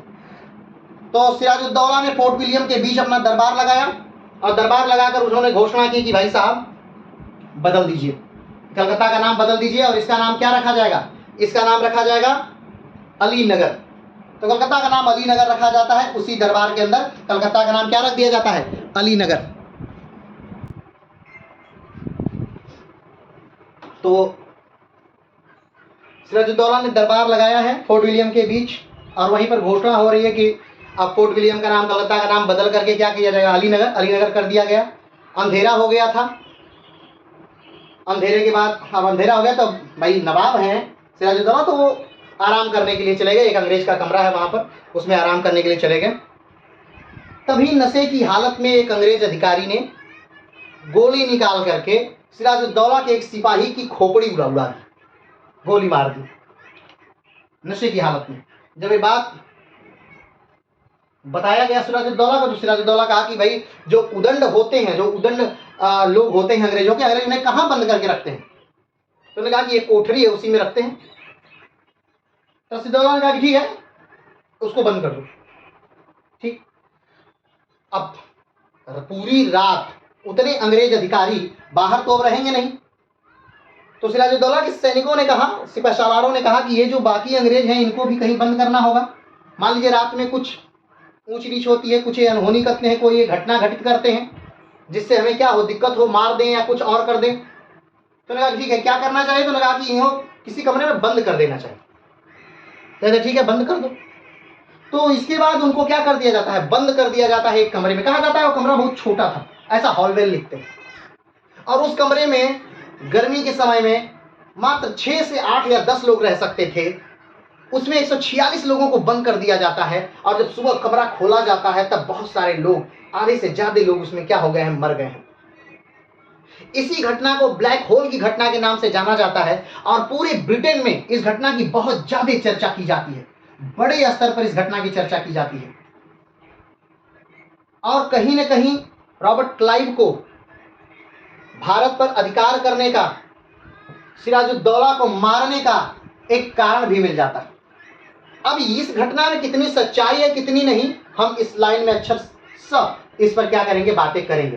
तो चलिए उस पर बात करेंगे। उससे पहले इसको लाइन बाई लाइन हम फिर से देख लेते हैं। नाम बदलकर अलीनगर रखा। सिराजुद्दौला ने फोर्ट विलियम के बीचों बीच अपना दरबार लगाया, जहां उन्होंने घोषणा की कि कलकत्ता का नाम बदलकर अलीनगर रखा जा रहा है। इसके बाद उन्होंने राजा मानिक चंद को किले का रक्षक घोषित कर दिया। ध्यान रखिएगा, जो मानिक चंद हैं उनको क्या बना दिया गया, फोर्ट विलियम का मुख्य व्यक्ति बना दिया गया कि अब आपके अधिकार में फोर्ट विलियम है। अब फोर्ट विलियम तो नाम बदल गया, यानी अलीनगर अब आपके अधिकार में है। अलीनगर किसको दे दिया गया, राजा मानिक चंद को दे दिया गया। जो फोर्ट विलियम किला है या फिर जो अलीनगर है या जो कलकत्ता है वो किसको दे दिया गया, मानिक चंद को दे दिया गया कि मानिक चंद जी अब आपके जिम्मे कलकत्ता या आपके जिम्मे अलीनगर, अब लीजिए आप यहाँ के सर्वेसर्वा। चलिए आगे बढ़ते हैं। इस घोषणा के बाद नवाब वहां से उठकर एक कमरे में आराम करने चले गए। यह घर अंग्रेज बेडबर्न का था। कहाँ चले गए, एक अंग्रेज के अधिकारी के कमरे में चले गए। वो कमरा किसका था, तो बेडबर्न नामक एक अधिकारी अंग्रेज का था, जिसमें नवाब क्या करने चले गए, आराम करने चले गए। आगे बढ़ते हैं। नवाब के कुछ सैनिकों ने एक तरह की नियंत्रण लूटपाट शुरू कर दी। आप जानते हैं कि जब भी कोई युद्ध होता था तो लूटपाट होनी आती है, आवश्यक लूटपाट होती ही होती थी। युद्ध हो और लूटपाट ना हो। मराठों ने, हमने आपको बताया था कि मराठों ने तो ऐसे सैनिक ही रखे थे जिनको वो पैसा ही नहीं देते थे, बल्कि जब युद्ध होगा तो जो लूट का माल होगा वो तुम्हारा होगा या तुम लूटने के लिए स्वतंत्र हो, इस बात पर वो अंग्रेजों के साथ लड़ा करते थे। ठीक, तो यहां पर भी जब नवाब सोने के लिए चले जाते हैं तो नवाब के जो सैनिक हैं वो लूटपाट करते हैं। हाँ, लेकिन हाँ अनियंत्रित तौर पे नहीं, किसी को हर्ट करके नहीं, किसी को बहुत ज्यादा दुखी करके नहीं, किसी को मार करके नहीं। हाँ, लूटपाट होती है नियंत्रण वे में, ध्यान रखिए नियंत्रित वे में लूटपाट होती है। लेकिन उनके साथ किसी प्रकार की जाति नहीं की। क्या सिराजुद्दौला के सैनिकों ने किसी प्रकार के अंग्रेजों के साथ कोई जाति नहीं की, एक नियंत्रित स्तर से क्या हुई, लूटपाट हुई थी। आगे बढ़ते हैं। लेकिन कुछ ही घंटों शाम होते ही हालवेल और उसके दैसे सैनिकों के साथ सैनिकों का व्यवहार बदल गया। शराब के नशे में एक अंग्रेज सैनिक ने पिस्टल निकालकर नवाब के एक सैनिक को गोली से उड़ा दिया। रात हुई, एक अंग्रेज अधिकारी बहुत ज्यादा शराब पी लिया और शराब के नशे में उसने क्या किया, नवाब के एक सैनिक को मार दिया, गोली मार दी। ठीक, आगे बढ़ते हैं। जब यह बात सिराजुद्दौला से बताया गया तो सिराजुद्दौला ने पूछा कि जो उदंड लोग होते हैं उन्हें अंग्रेज कहाँ रखते हैं। ठीक, सिराजुद्दौला ने पूछा कि भाई कहाँ रखते हैं, जो ऐसे उदंड लोग होते हैं, जो गुनहगार होते हैं, जो मारपीट करते हैं, उन्हें अंग्रेज कहाँ बंद करते हैं। तो उन्हें बताया गया कि एक कमरा है उसे बंद करते हैं। सिराजुद्दौला के सैनिकों ने कहा कि इतने सारे सैनिकों को रात भर खुले में छोड़ना खतरनाक होगा, इसलिए उन्होंने कलकत्ता की के लिए उन्हें काल कोठरी में डाल दिया। सिराजुद्दौला के सैनिकों ने कहा कि देखिए अभी तो एक आदमी गोली चला दिया, हमारे एक सैनिक को मार दिया, हो सकता है रात में कुछ और लोग गोली चलाएं, हमारे कुछ और सैनिकों को मारें। अभी हम जीते हैं, हो सकता है रात में पासा पलट जाए, अंग्रेज जीत जाएं, तो इन्हें खुला छोड़ना तो सही नहीं है। तो इनको क्या कर दिया जाए, कहीं बंद कर दिया जाए। पूछा गया नवाब से, तो नवाब ने कहा कि ठीक है आप बंद कर दीजिए, अपने हिसाब से जहां मन करे वहां बंद कर दीजिए। और ये आदेश देकर के नवाब चले जाते हैं क्या करने, सोने। और इन लोगों को क्या कर दिया जाता है, बंद कर दिया जाता है। अंग्रेजों को क्या कर दिया गया, बंद कर दिया गया। आइए आगे बढ़ते हैं। 146 अंग्रेजों को बिना उनके लिंग और ओहदे का लिहाज किए बिना एक 18 फीट गुणे 14 फीट की कोठरी में ठूंस दिया गया। ठीक, कितने अंग्रेज अधिकारी हैं ध्यान रखिएगा, और संख्या निश्चित है 146 लोग हैं एग्जैक्ट। किस, फिर बता रहे हैं ये किसके अनुसार, जो आज हम घटना पढ़ रहे हैं वो किसके अनुसार, वो हॉलवेल के अनुसार है। और हॉलवेल क्या है, हॉलवेल वही है जिनके जिम में ये फोर्ट विलियम छोड़ करके गवर्नर डेक भागे थे। ये हॉलवेल वही है, ये हॉलवेल वही है जो अंग्रेजों के बाद में गवर्नर भी होंगे, ये हॉलवेल वही है। बाद में बहुत सारे इतिहासकारों ने हॉलवेल की बात को काटा भी है, लेकिन अभी हम हॉलवेल की बात ही पढ़ रहे हैं। चलिए, तो 146 अंग्रेजों को बिना लिंग, यानी चाहे औरत हो, चाहे मर्द हो, चाहे ऑफिसर हो, चाहे सैनिक हो, एक ही कमरे में क्या कर दिया गया, 146 लोगों को 18 गुणे 14 फीट का एक कमरा है, 18 गुणे 14 फीट का एक कमरा है। कहने का मतलब एक छोटा कमरा है जिसमें 4-5 लोग रह सकते हैं, को क्या कर दिया गया, सारे लोगों को क्या कर दिया गया, ठूस दिया गया, भर दिया गया। इस कोठरी में सिर्फ 2 छोटी सी खिड़कियां हैं, और वो जो कोठरी है, जो काल कोठरी है, उसमें कितनी खिड़कियां हैं, 2 खिड़कियां हैं। आगे बढ़ो। यह कोठरी सिर्फ 3-4 कैदियों को रखने के लिए बनाया गया था। जिस कोठरी में 146 लोगों को ठूसा गया, वो सिर्फ 3 से 4 लोगों को रहने के लिए क्या किया गया था, बनाया गया था। जिस कोठरी में 146 लोगों को ठूस दिया गया सिराजुद्दौला के सैनिकों द्वारा, उसमें कितने लोगों को रहने के लिए बनाया गया था, 3-4 कैदियों के लिए ही बनाया गया था। ये साल की सबसे ज्यादा गर्म और उमस भरी रात थी। ये ध्यान दीजिएगा फिर से, ये समय क्या है, 16 जून 1756, जून का महीना है। ठीक, यानी गर्मी अपने चरम पर है, वो भी कलकत्ता की गर्मी है। बात समझ रहे हैं, तो कलकत्ता की गर्मी है। जून के महीने में 156 लोगों को 5 लोगों के कमरे में, 146 लोगों को 5 लोगों के कमरे में ठूंस दिया जा रहा है, और वो भी जिसमें मात्र 2 खिड़कियां हैं, छोटी छोटी। ठीक है, आगे बढ़ते हैं। ये सारे कैदी 21 जून की सुबह 6 बजे तक बिना खाना पानी खाए कोठरी में बंद रहे। अंग्रेजों की यह तकलीफ शाम 7 बजे से सुबह 6 बजे तक, यानी 20 जून की शाम 7 बजे अंग्रेजों को उस कोठरी में बंद किया गया। 18 गुणे 14 फीट की कोठरी में 20 जून 1756 को 146 लोगों को बंद किया गया एक छोटी सी कोठरी में, और अगले दिन सुबह कब 6 बजे उन्हें क्या किया गया, खोला गया। यानी शाम के 7 बजे बंद किया गया और सुबह 6 बजे क्या कर दिया गया, खोल दिया गया। 11 घंटे लगभग ये एक कमरे में बंद रहे। 5 लोगों के कमरे में 146 लोग बंद रहे। चलिए आगे बढ़ते हैं। जिस सैनिकों को इस कैदियों की निगरानी के लिए रखा गया था, उनकी हिम्मत नहीं पड़ी कि वो सो रहे नवाब को जगाकर उनका हाल बताएं। अब जब 146 लोग एक कमरे में बंद हैं, तो अब जान लीजिए गर्मी से बेहाल हैं, सब भाग रहे हैं खिड़की की तरफ। गर्मी से कम लोग मर रहे हैं, लेकिन आपस की भीड़ भाड़ में, दौड़ में, खिड़की की हवा पाने के चक्कर में, और बार बार पानी जब कोई लाता पानी देता इनको, तब उस समय की हालत में बहुत ज्यादा उसमें मरते लोग, क्योंकि एक दूसरे के सर पर लोग खड़े हैं। अब हाल में लिखते हैं कि मैंने एक सैनिक को बुलाकर कहा कि मैं तुम्हें 1000 रुपए दूंगा, बस मात्र इतना करना है कि कुछ लोगों को दूसरे कमरे में बंद कर दो। लेकिन सैनिक ने कहा कि नहीं, ये संभव। अच्छा, सैनिक ने पहले कहा कि ठीक है मैं आता हूं, फिर कुछ देर बाद जब वो आया तो उसने कहा कि नहीं, ये संभव नहीं, ये सिर्फ नवाब की आज्ञा यानी सिराजुद्दौला की आज्ञा से ही संभव है। तो आलम कहता है कि ठीक है जाओ पूछ के कह दो, कर दो, क्योंकि ये लोग मर रहे हैं, बहुत तेजी से मर रहे हैं। तो उसने कहा कि नहीं, सिराजुद्दौला तो सो रहे हैं, अब नवाब को जगाएगा कौन, और हो सकता है नवाब गुस्से में हो जाए। तो नवाब के डर से कोई नवाब के पास जा गया नहीं, और उस डर से उन लोगों की क्या होती है, मृत्यु होती है। बाद में हालवेल लिखता है कि मैं 2000 रुपए तक देने के लिए तैयार था। सोचिए उस समय का 2000 रुपए देने के लिए तैयार था कि ठीक है बस क्या करो, कुछ लोगों को दूसरे कमरे में दे दो, रख दो, उसलिए तुम्हें पैसा दे रहा हूं। कहा कि नहीं, संभव नहीं हो सकता। वो दया दिखा रहा था लेकिन वो चाह कर भी हमें दूसरे कमरे में शिफ्ट नहीं कर पाया। चलिए आगे बढ़ते हैं। जब सिराजुद्दौला खुद जागे तो उनको कैदियों का हाल बताया गया। उन्होंने कोठरी का दरवाजा खोलने का आदेश दिया। जब सिराजुद्दौला को किसी ने जगाया नहीं, भाई कौन जगाएगा। जब सिराजुद्दौला खुद जगे तो तुरंत सैनिक गया, बताया कि देखिए एक ही कमरे में बहुत ज्यादा लोगों को ठूंस के बंद कर दिया गया और लोग मर रहे हैं, तो क्या कर दिया जाए, खोल दिया जाए। तो सिराजुद्दौला कि हाँ खोलो। और तुम्हें ऐसा करने के लिए कहा कौन, एक ही कमरे में क्यों बंद किए, अलग अलग कमरे में बंद करना चाहिए था।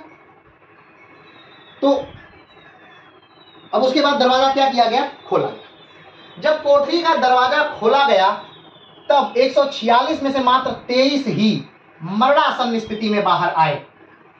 146 में से 23 लोग जीवित थे और बाकी लोग क्या हो चुके थे, मर चुके थे। 146 लोगों को शाम में 20 जून 1756 को बंद किया गया था 18 गुणे 14 फुट की एक कोठरी में, और जब 21 जून की सुबह 6 बजे उनको निकाला गया तो 23 लोग जिंदा थे और बाकी लोग क्या हो गए थे, मर चुके थे। चलो आगे बढ़ते हैं। हालवेल ने बाद में उस काल कोठरी में मारे गए लोगों की याद में वहां एक स्मारक बनवाया। उससे पहले है अब जो सारे लोग मरे थे, एक गड्ढा खोदा गया, सारे लोगों को एक साथ उसमें डाला गया और बिना किसी अंतिम संस्कार के उनको ढक दिया गया। चलिए, हालवेल ने बाद में उस काल कोठरी में मारे गए लोगों की याद में वहां एक क्या बनवाया, स्मारक भी बनवाया था, जो बाद में उस 1821 में उस समय के गवर्नर जनरल ने इसे क्या कर दिया, गिरवा दिया। अंग्रेजों के ही गवर्नर जनरल ने 1821 में उसे क्या कर दिया था, गिरवा दिया। 1902 में लॉर्ड कर्जन ने डलहौजी स्क्वायर में ब्लैक होग में मरे लोगों के लिए संगमरमर का एक और स्मारक बनवाया। 1940 में इसे सेंट जॉर्ज चर्च के अंदर कर दिया गया, जहां यह आज भी है। तो ब्लैक होल की घटना में मरे हुए लोगों का स्मारक आज भी आपको कहां मिल जाएगा, सेंट जॉर्ज चर्च के अंदर। ठीक, चलिए आगे बढ़ते हैं।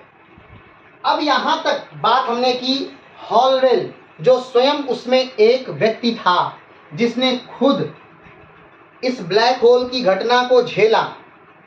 ठीक, उसने ये जो बातें लिखी थी उसके अनुसार हमने ये बात जानी। अब आते हैं, इसको हम देख लेते हैं कि उस समय के जो इतिहासकार हैं वो इस पर अपनी क्या राय रखते हैं। वो क्या कहते हैं कि ब्लैक होल की घटना कितनी सही है या कितनी गलत है, इस पर बाद के इतिहासकार या इस समय के इतिहासकार क्या कहते हैं। चलिए बढ़ते हैं। कुछ इतिहासकारों ने हालवेल द्वारा दिए गए विवरण पर सवाल उठाया है। एससी हिल ने लिखा है कि हालवेल द्वारा बताए गए 123 लोगों में से हमें 56 लोगों के रिकॉर्ड मिलते हैं।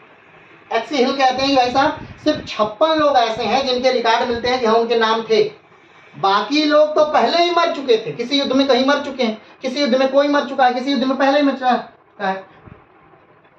तो जो हालवेल है वो बड़े चालाक हैं। ये कौन कहता है, एससी हिल कहते हैं वो चालाक हैं। उन्होंने मरे हुए लोगों का भी विवरण दे दिया कि वो ब्लैक होल की घटना के अंदर ही मरे हैं। ये एससी हिल कहते हैं, एससी हिल ने लिखा है। ठीक, एससी हिल लिखते हैं कि मात्र 56 लोग ऐसे हैं जिनका क्या मिल रहा है, जिनका रिकॉर्ड मिल रहा है कि वो सच में ब्लैक होल की घटना के अंदर क्या हुए हैं, मरे थे। बाकी लोग ब्लैक होल की घटना के अंदर नहीं मरे हैं, बाकी लोग तो पहले ही मर चुके हैं, उनका कोई इतिहास ही नहीं है कि वो थे भी या नहीं थे, और थे भी तो पहले ही मर चुके हैं, बाद में मर चुके हैं, वो तो वहां थे ही नहीं। यानी उस समय जब हालवेल के अंतर्गत फोर्ट विलियम है और हालवेल लड़ रहे हैं किससे, सिराजुद्दौला से, तो उस समय कितने लोग वहां हैं उनका एक डाटा है। तो क्या उसमें कितने लोगों का विवरण, तो मात्र उसमें 56 लोगों का विवरण है। तो ये बाकी लोग कहां से आ गए, इसका मतलब कि हालवेल ने क्या किया है, ये संख्या को ज्यादा बताई गई है।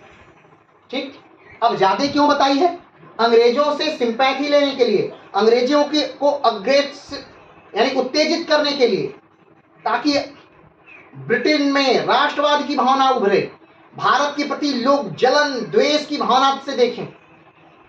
और क्यों? क्योंकि कहीं ना कहीं सिंपैथी तो लोगों की रहेगी ना भारत के प्रति, कि भाई हम तो व्यापारी की तरह भारत में गए थे, वहां पर व्यापार करने, धीरे धीरे वहां के लोगों को मारने लगे, धीरे धीरे वहां पर हम अधिकार कर लिए और धीरे धीरे हम भारत को क्या कर लिए, गुलाम बना लिए। तो अब ये सारी चीजें क्या हो जाए, बदल जाए एक घटना से मात्र, कि भाई हम भारतीयों ने हमारे 146 लोगों को एक छोटे से कोठरी में डाल दिया रात भर के लिए। अब सोचिए क्या घटना, रात भर के लिए। और कितने लोगों का रिकॉर्ड मिलता है, 56 लोगों का मात्र। लेकिन हॉलवेल इस घटना को बहुत बड़ा चढ़ा के लिखते हैं। आगे बढ़ते हैं।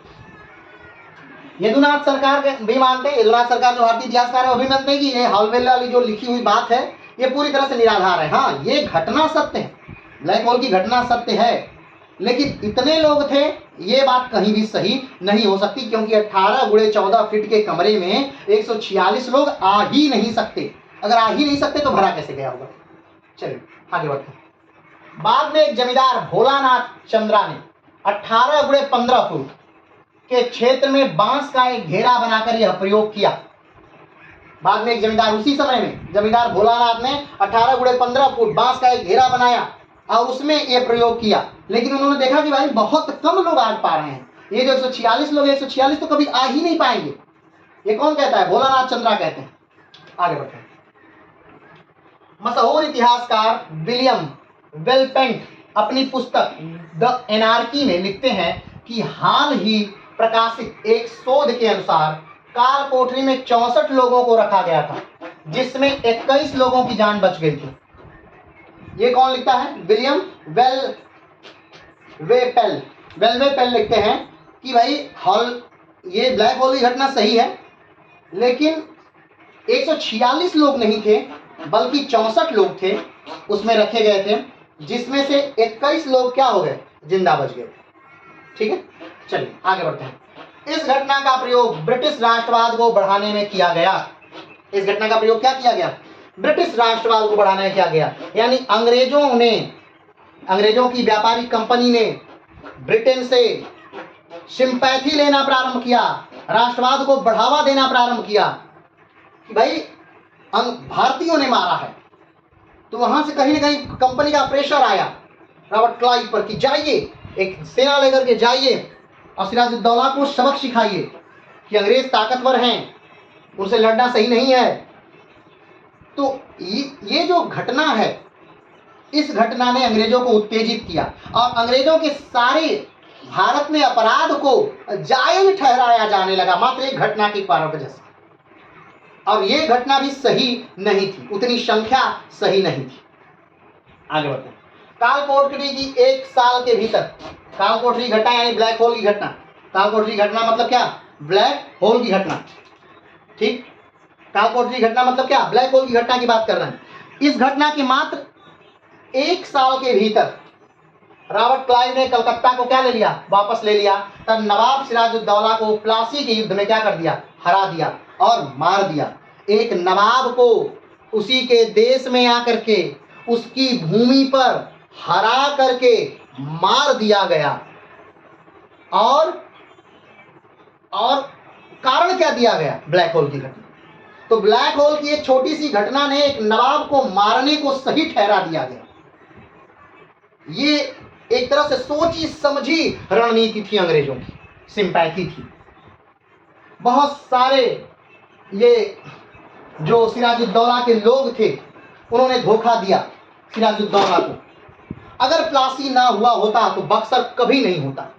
प्लासी उसी प्रकार था, भारतीय इतिहास में प्लासी उसी प्रकार था जिस तरह 1526 के पानीपत का प्रथम युद्ध, बाबर का पानीपत का प्रथम युद्ध ने बाबर को एक स्थायित्व दिया भारत में, थोड़ा सा पैर रखने की जगह पानीपत के प्रथम युद्ध ने, और बक्सर के युद्ध ने बाबर को विस्तार दिया, और बक्सर के युद्ध ने साबित कर दिया कि अब बाबर भारत से नहीं जाएगा। उसी प्रकार प्लासी के युद्ध ने, खानवा के युद्ध ने साबित कर दिया कि बाबर भारत से अब नहीं जाएगा। ये उसी प्रकार था जैसे प्लासी के युद्ध में अंग्रेजों ने भारत में पैर रखा, सिर्फ पैर रखा प्लासी के युद्ध से।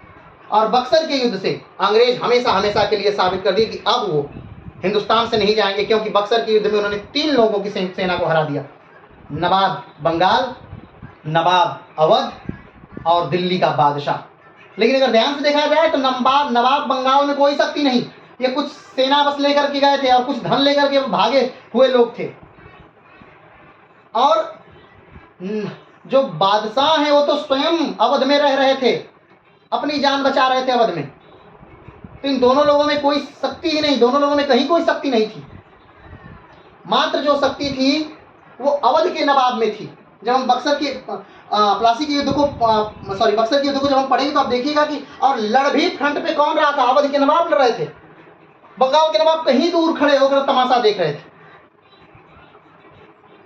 तो आपने देखा कि किस प्रकार से मुर्शीद कुली खान ने बंगाल को क्या किया, आजादी दी, बंगाल की अर्थव्यवस्था को मजबूती प्रदान की। अलीवर्दी खान ने बंगाल को और मजबूती दी।